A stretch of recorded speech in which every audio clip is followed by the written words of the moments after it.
Good morning.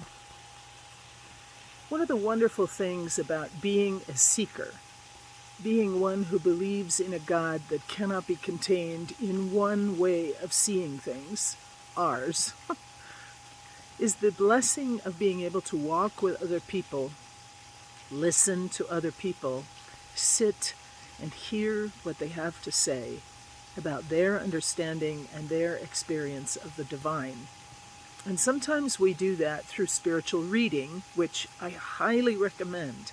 Even if you would just do 15 minutes a day, grab a book of a saint, or one written by a saint, or one written by a theologian, and read 15 minutes each day to kind of add a new perspective, a new layer of faith to the life that we live right now. There's so much that challenges it, right? Well, one of the blessings in my life of living here where I do is the monastery of the Carmelite Sisters here in town. Their spirituality has long nourished mine, and it's been a place of sanctuary and oasis where I felt that people of kindred spirit and spirituality push me to think of God in new ways, support the way that I see God, and walk with me as we all consider the vastness of the love of God. One of the sisters, Sister Joan, who passed away in 2017, had a blog that she would contribute to every once in a while. And when I read her book, they had the last excerpt of the last blog that she'd written. And it talks about the fifth chamber of our heart. So physically, we all have 4 chambers to our heart. And we know that the heart is metaphorical as well as literal, right? The heart means the center of who we are. It's the life force that keeps us animated and walking and living in this world.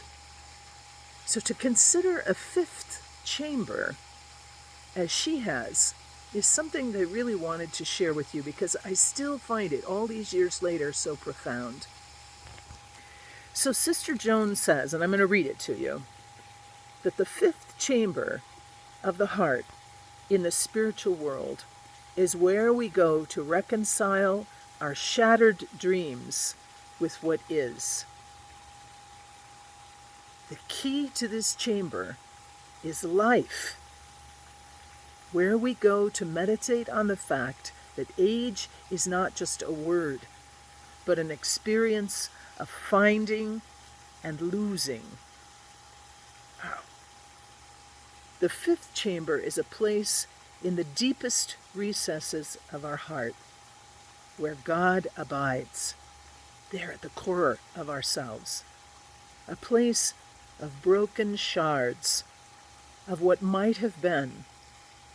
It's where we discover unconditional love. We discover a God who redeems, who is faithful, a God who is there until the end, who brings light into the darkness, who brings joy to the forsaken, and spring to the winter of our lives. God is the great yes. This is something that I hope you replay so that you can hear again this image of the 5th chamber, that which is so essentially part of who we are.